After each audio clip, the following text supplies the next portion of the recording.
Hello, and welcome to the Comedian's Paradise. Yes, that is the lovely, gorgeous name, like a tropical place in, I don't know, in Hawaii. But this is it, the Comedian's Paradise, where we talk to the most scrumptious, tasty, invigorating comedians from across the globe. Not just famous comedians, but comedians with fascinating, intriguing stories that will astound us. Being like, oh my God, an amazing movie that we have to see in the cinema. They got so many stories to tell, to chase comedy on her own terms. Now, the next guest is, she is fit. No, she is awesome. She is chill.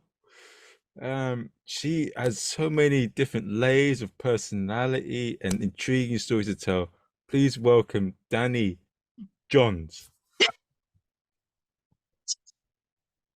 Did you just introduce me as she's fit? When I had that, I thought the first, I thought it was funny when I said it, but then the bit of me hesitated a bit. Hold on there. If I say it, it'll come across the wrong way. But then the other part of me thought, I don't give a shit. I'll say it anyway.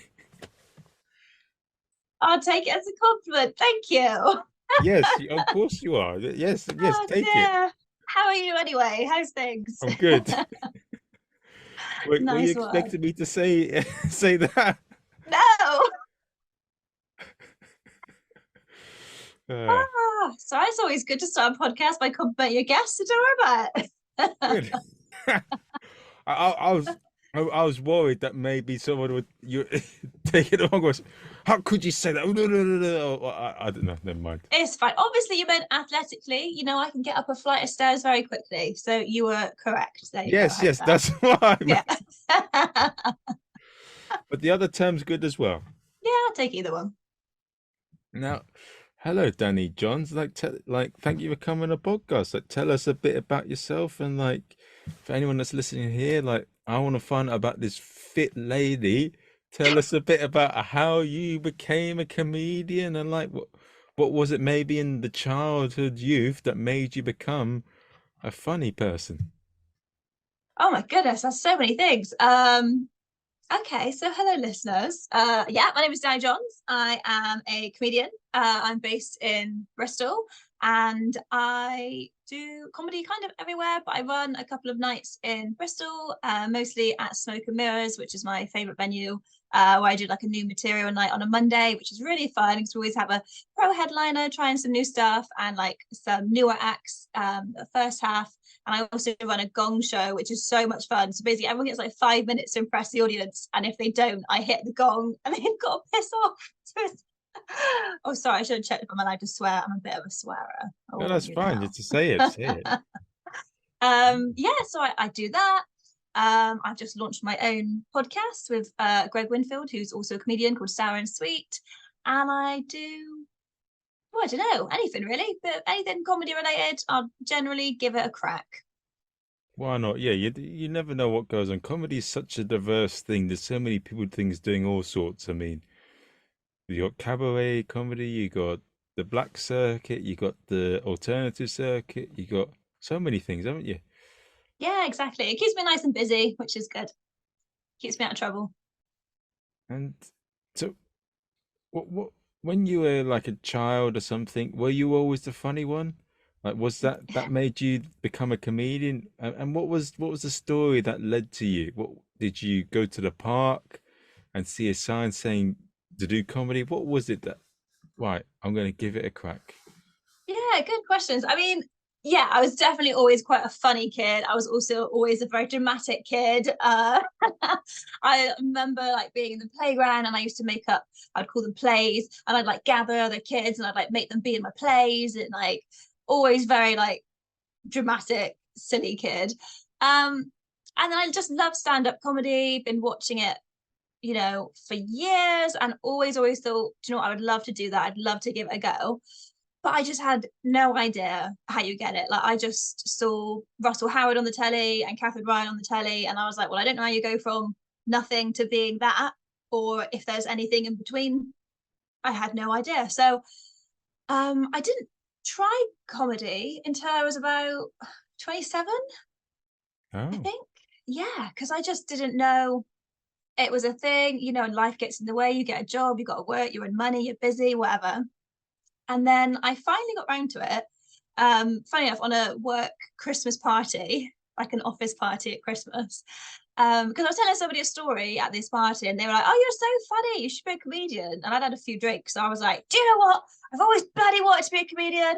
I love comedy. I don't know how to do it." And they were like, "Oh, well, you start off going to open mic nights. Like, it's obvious. There's loads in Bristol." And then I was like, "Oh, how do you know this?" And it turned out this person in my work had dabbled in a little bit of open mic night comedy.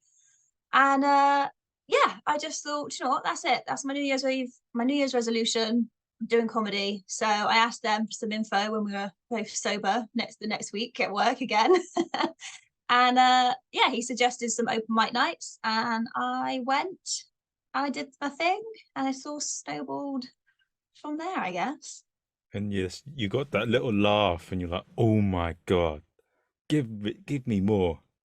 Exactly that. I mean, it was rubbish. I mean, everyone's rubbish to begin with. Yeah, But that's true. I loved it and I still love it. And I'm just, yeah, seeing where it all takes me. You're like, well, isn't there a song or something? Um, oh no, that's the "Life Is the Highway" song from that in the Cars film. Oh, Life yeah. is that how you say life is? What's the rest? I don't know that. Life is a highway. That word. I'll What's the play it. word? Let's Yeah, go do on, it. get it up. Life is a highway. Cars.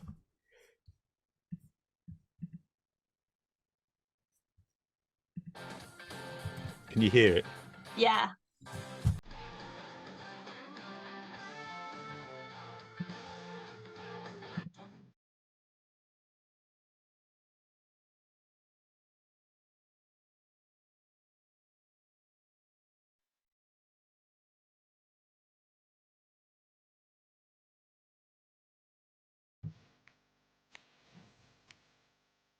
Yeah, I'll take this. It's a little bop. I like it. Yeah, I guess so. I guess you just got to see where things go and just take opportunities as they come. Make the most of it. And yeah, well, I mean, like you're on the Bristol scene. Like all I know, you're going on a journey. Bristol's known for lots being a colourful area, and like you saying, life isn't a highway. Is that figuratively? No, or in other ways too? What do you mean? I didn't understand your question. Okay, so I mean, what's it like being a comedian in Bristol? I know I've seen skins. I hear lots of things about Bristol. I hear it's quite a good place to try lots of recreational chemicals. You're really selling it. That's why there's a lot of comedians here because of that. No, I mean I love it here. I'm obviously biased because I am a born and bred Bristolian. All my family live here and have for I don't know, even as far back into relatives like as I can remember or that I know of. But yeah, the comedy scene's brilliant here. There's so much going on. There's a little bit of alternative comedy. There's funky little shows like I've got, like you said, the Gong show that I run. And there's just tons. Like there's so much comedy. You could go out any night of the week in Bristol and land on a comedy show. And the scene itself is really supportive.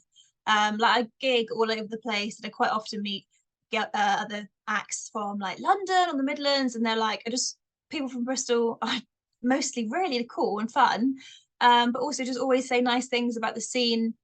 Obviously, with anything like this, it's competitive, but I feel like people really support each other, and you know, if somebody on the scene does well, then mostly we're all happy for each other. You know, it's definitely a nice vibe.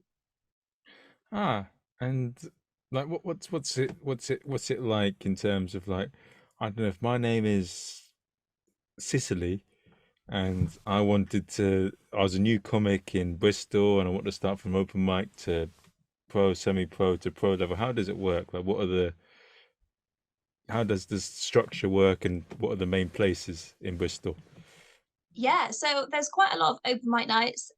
One of my favourites is called This Next Act, and that's on a Sunday at Kingston Road. That's Kingsdown Vaults. That's run by Greg Winfield, who is my podcast buddy. And that's brilliant. That's been going for a long time. It was originally set up by an actor called Alex Kitson, who's also brilliant.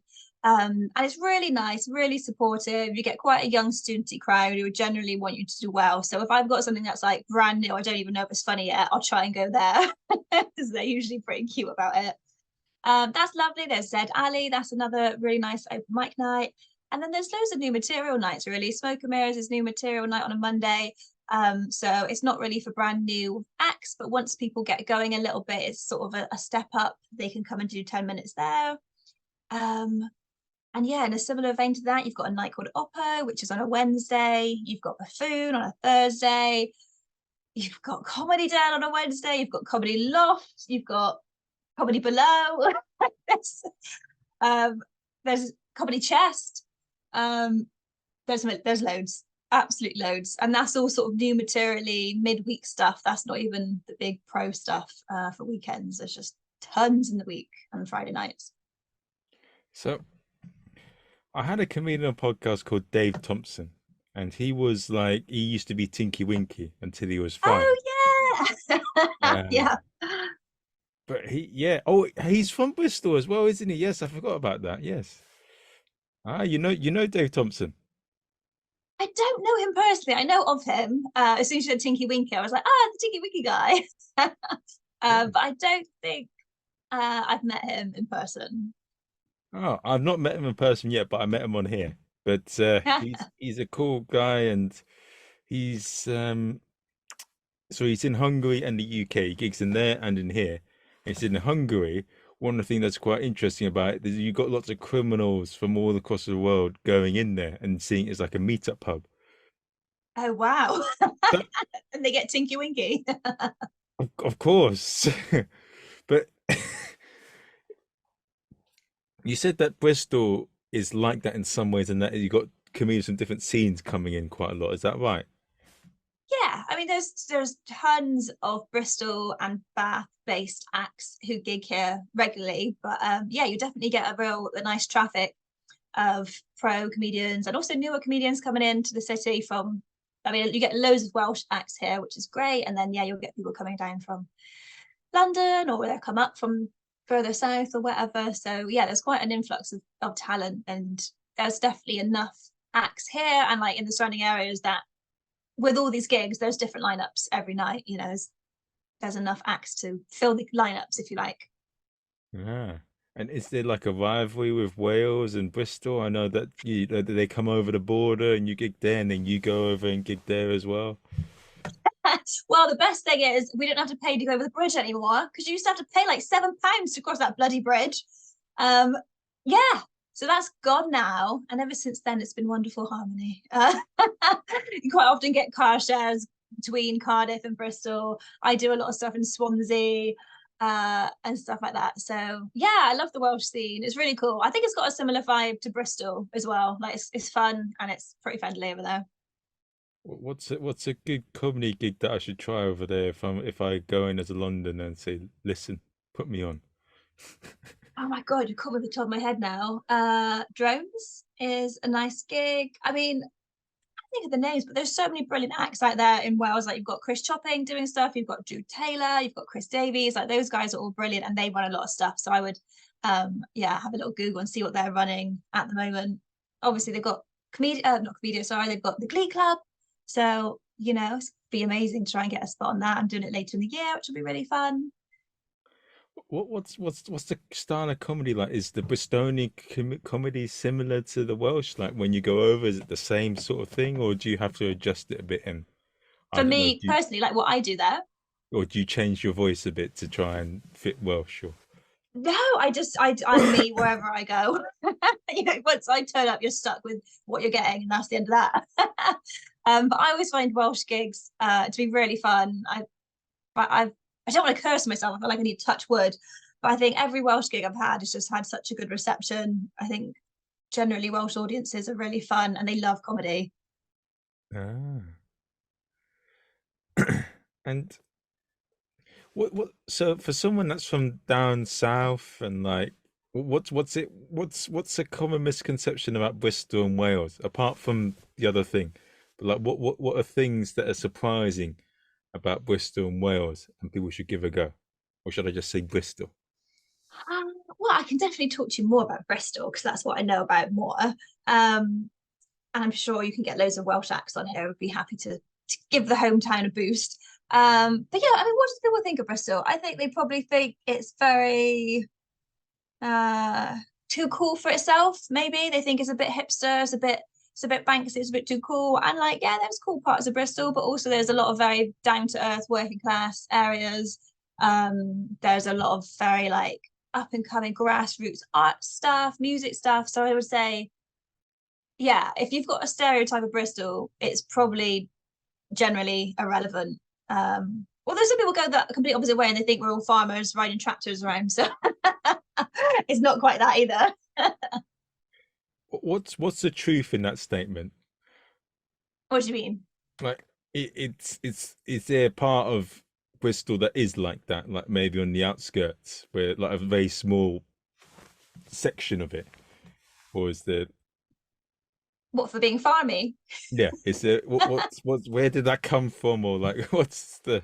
I don't know where it came from. I mean, I guess, yeah, it's pretty countryside-y around Bristol. You've got Somerset and Wiltshire and all that. And, definitely parts of Wiltshire, the accent's much more like this. And it is a lot of like, rural farm work and that. And I think people just, maybe from like Skins in Little Britain, just think the accent is the same as that. But some people it is. I mean, my mum is a lot more Bristolian than I am. Like I've got a little twang, but my mum is literally like that, and I'm not even exaggerating in the slightest. She talks. She's got such a rich Bristolian accent, and I actually kind of wish I had more of it because I love it. I think it's so cute.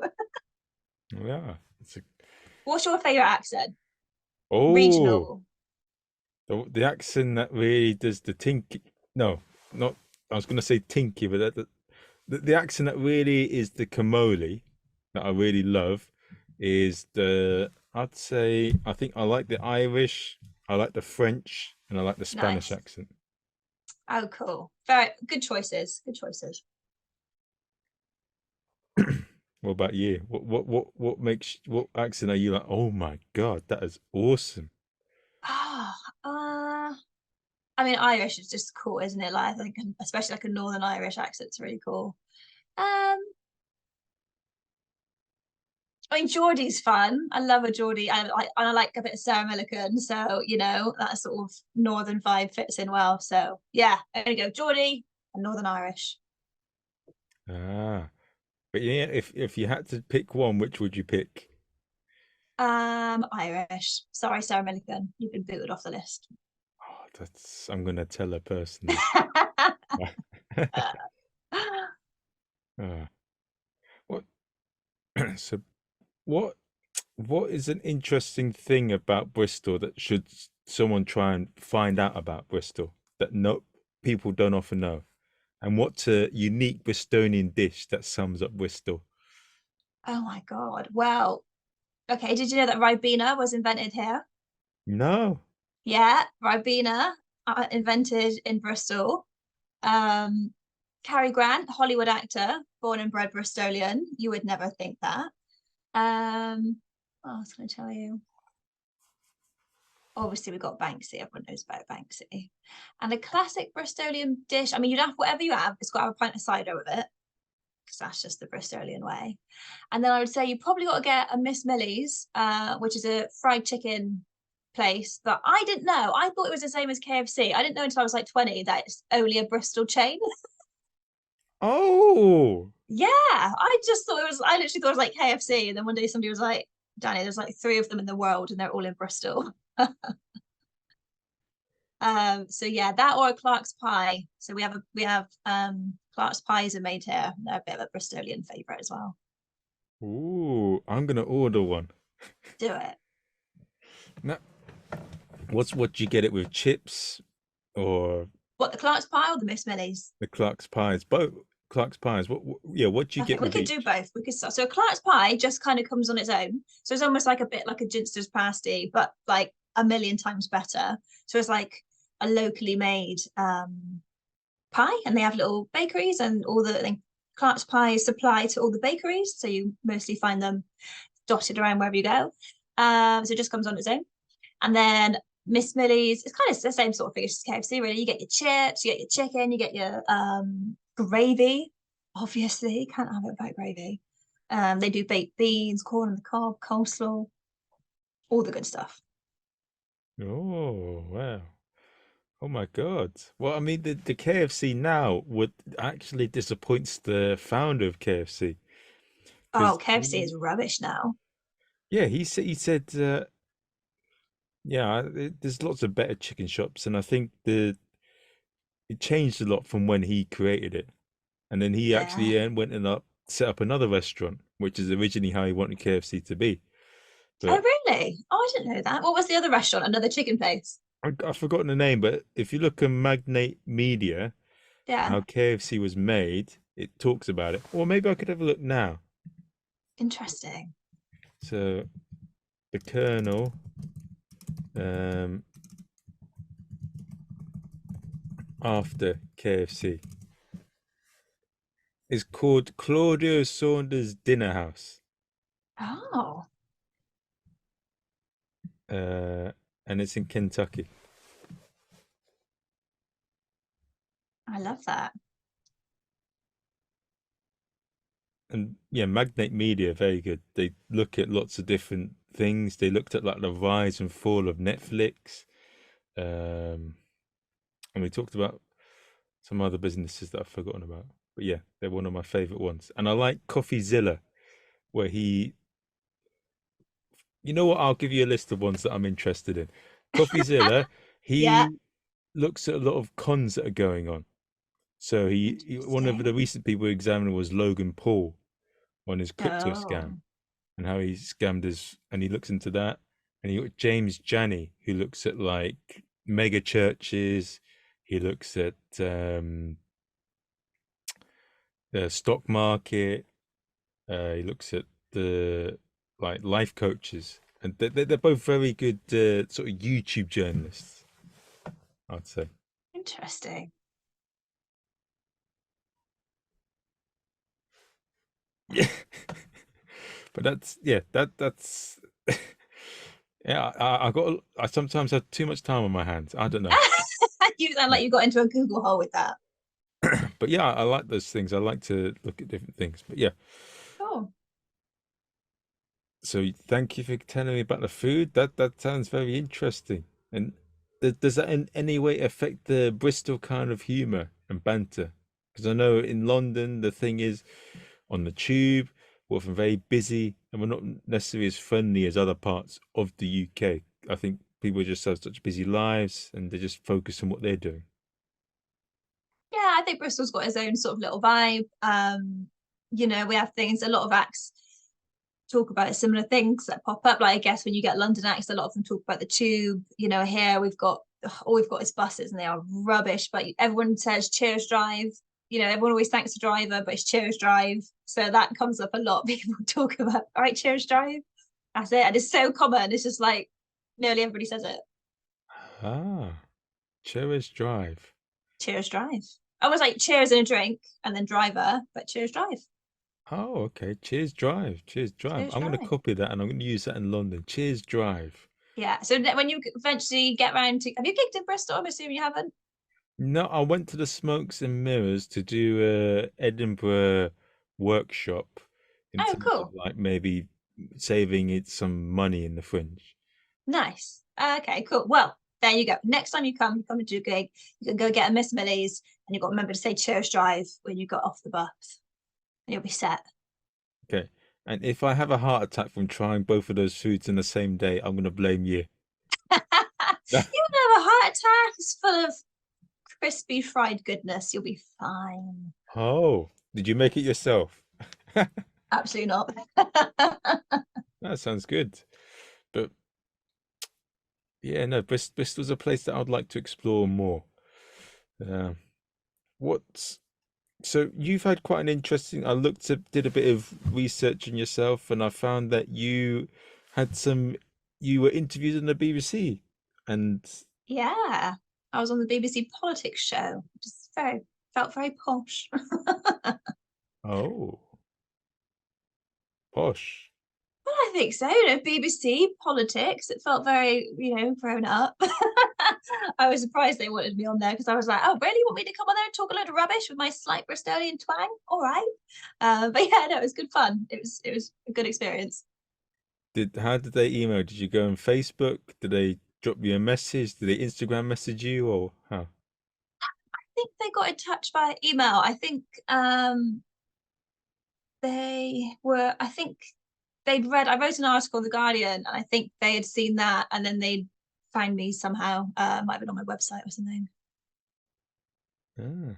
And that was quite an interesting interview because you mentioned about how like comedy has changed during the pandemic and like how things have adapted. And you mentioned one little incident where you said something and then you mentioned something about a mark, and then he tried.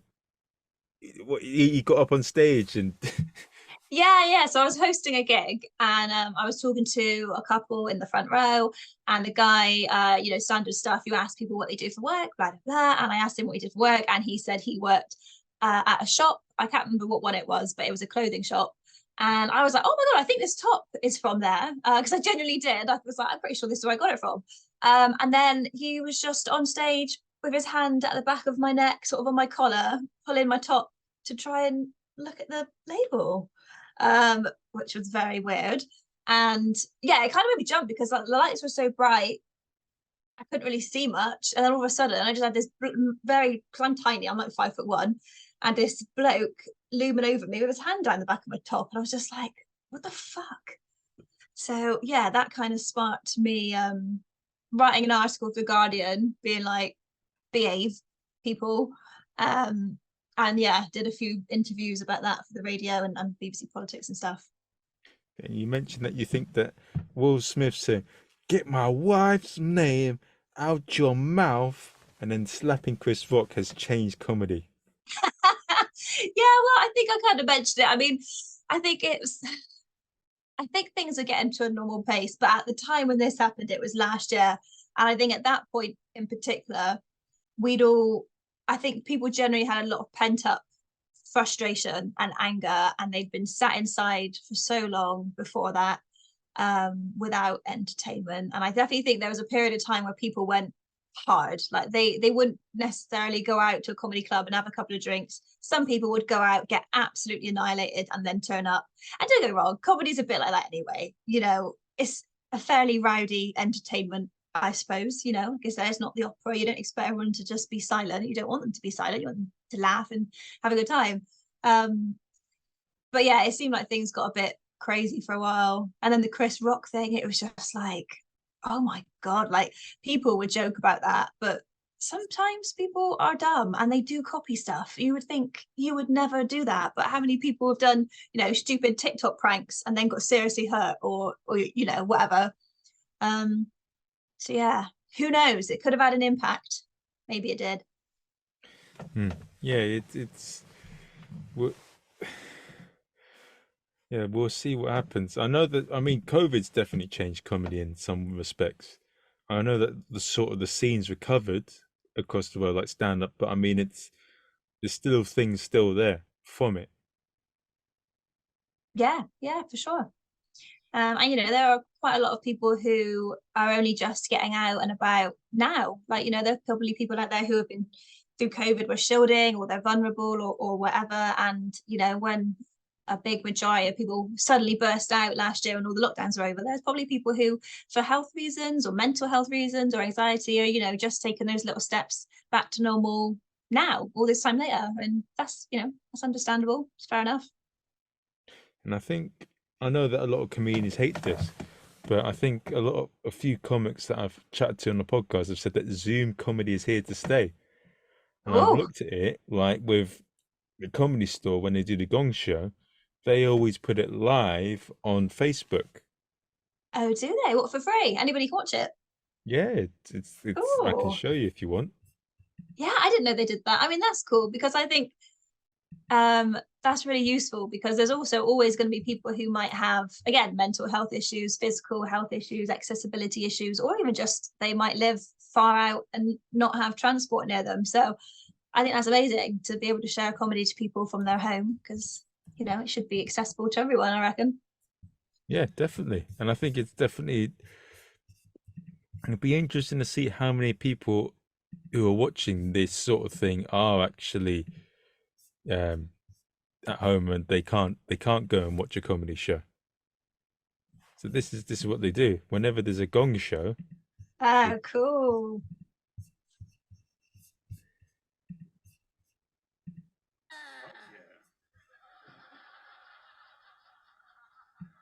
and that's it.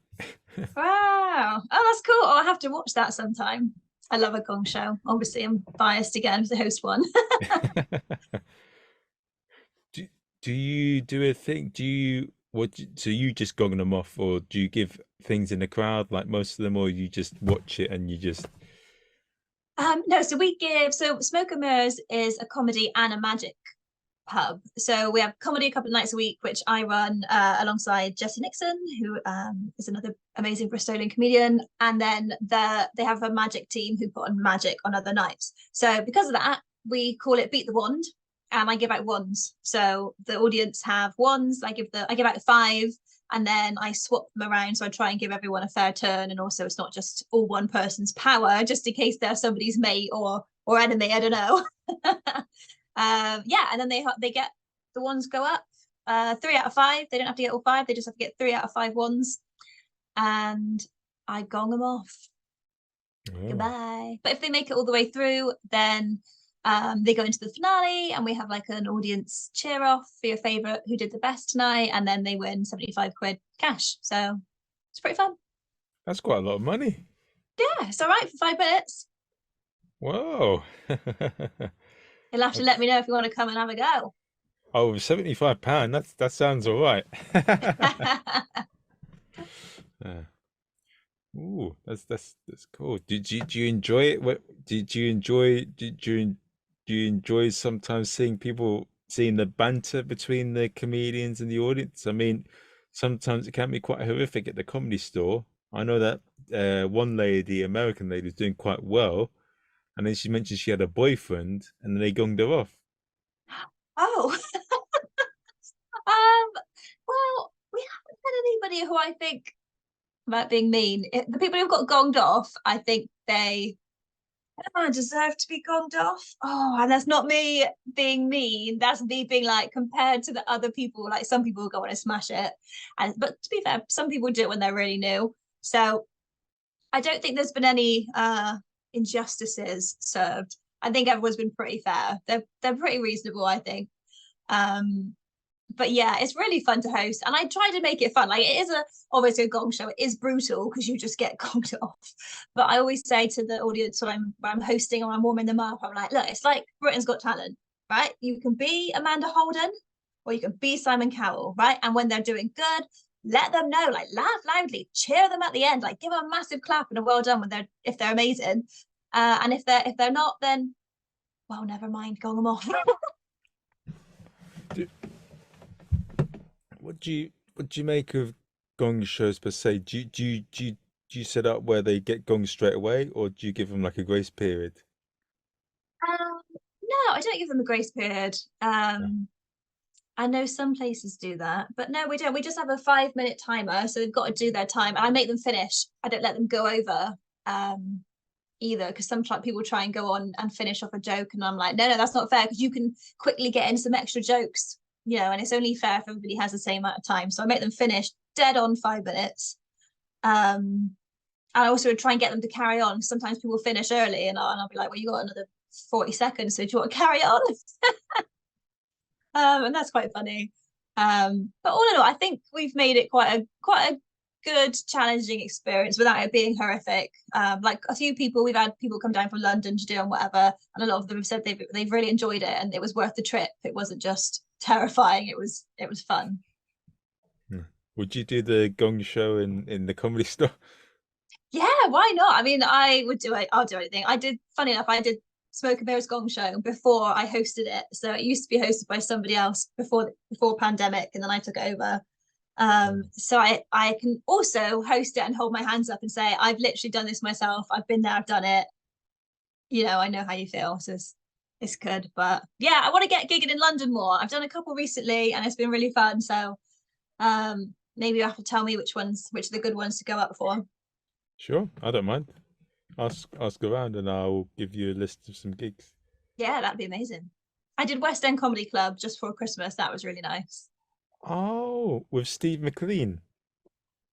I don't think so. I can't remember. There was a guy called Liam who booked me for it. But yeah. Yeah, no, I think Steve McLean is involved in that. I know that he runs a comedy competition for Oh, it, cool. and yeah, he's quite a cool guy. But yeah, I heard that place is an awesome place. Yeah, Obviously, nice there's one. Angel, Vauxhall Comedy Club.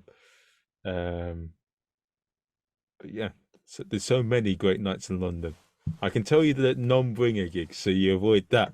Oh yeah, I don't want any. See, we don't have any of that in Bristol. There's no bringer. There's no stayer. There's no pay to play. There's like absolutely nothing like that here. That's good. So That's good. yeah, tell me the best. You have to send me the best non-bringers, please. Okay, I'll give you the list. Amazing. Now, now, with sort of comedy as a whole, how would you describe the characters that come to watch comedy and those that do it? God, well, I mean, the audience varies. Like obviously place to place you get certain socioeconomic backgrounds depending on where you are, but I think you get a massive range. You get everybody from sort of 17, 18 all the way till they're in their late 70s, I guess.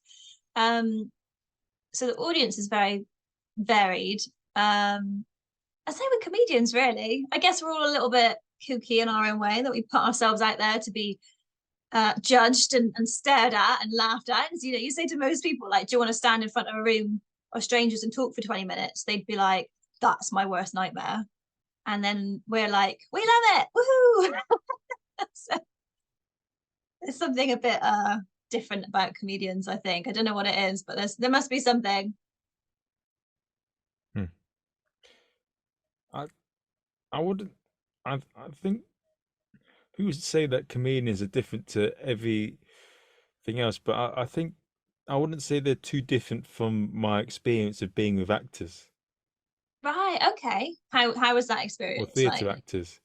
So, well, the experience that I've had is often with Goliath, and I Okay. find a lot of the character. I think they're a bit more formal and maybe a bit more politer than comedians. Comedians can sometimes be a bit more raw, but I'd say in terms of the psychological makeup and like how they work and think, I'd say they're quite similar in some respects. Okay, interesting. I don't know many actors, so I can't help you with that one. But yeah, this is more polished than than the comics. That's what I'll say. Yeah. Well, I guess with an actor, presumably you've been to drama school, right? So you've had some sort of formal training, whereas, with us, I guess there's courses and books and podcasts and things. But other than that, it's just you go out and do it on your own. There isn't any formal training really, not like going to drama school for 3 years. The- It was yeah. Well, they're trained the different some of the things with comedy because it's so live and raw. Um, you got to be in the moment and focus a bit more, and sometimes be prepared for things not working. Whilst in theatre, a lot of them like to be very prepared and very set up in advance, and sometimes they'll be so fixated on things being a certain way, and that with clowning, you've got to be in the moment. And I think to an extent with comedy as well, you've got to be in the situation in terms of having everything be a set certain way.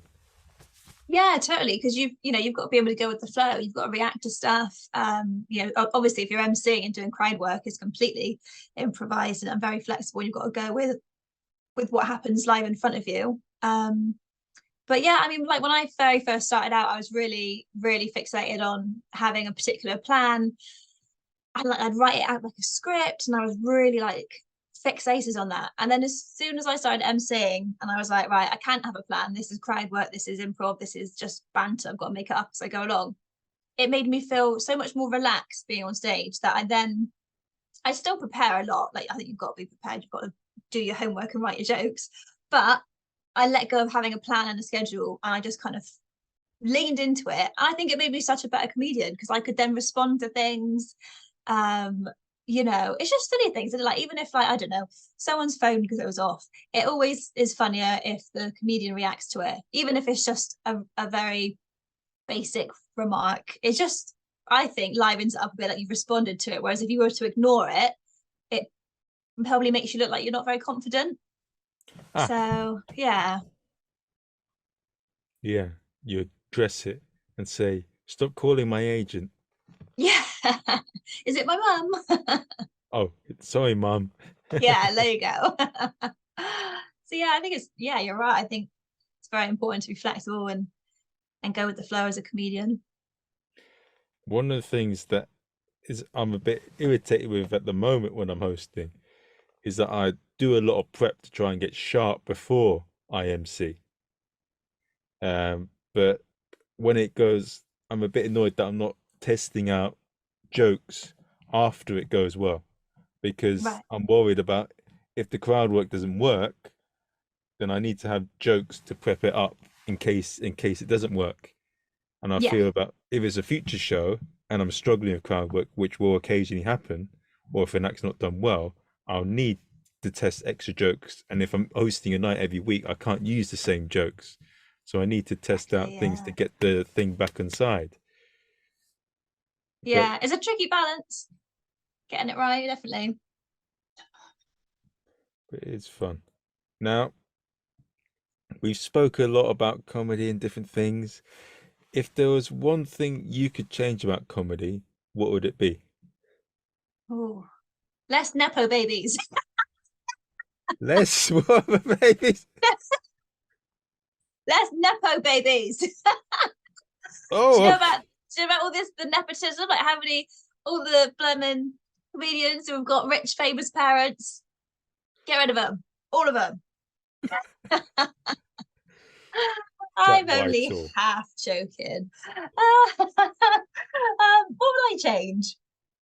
I don't know. I would love there to be more of a even playing field actually for people who don't have the connections and the money behind them because it can be really expensive doing comedy. Even when you're getting paid, you buy your train, you pay for your train ticket and your fuel and all that kind of stuff. So I don't know what the solution is, but I would love it to be more accessible to more people from different socioeconomic backgrounds and stuff like that. Well, anyway, that's my Miss Universe answer. That was very I'd like to save the world, please. Oh, But yeah, other than that, I don't know. I'm really excited about the world of comedy at the moment. It's not perfect. There are some, issues in it for sure, but I think it's moving along nicely. And I think there's a lot of opportunities for new acts and up and coming acts. And yeah, it's fun. It's exciting. yeah. Let's see what happens. And I'm gonna do one little thing. I need to soundboard for Zoom clap.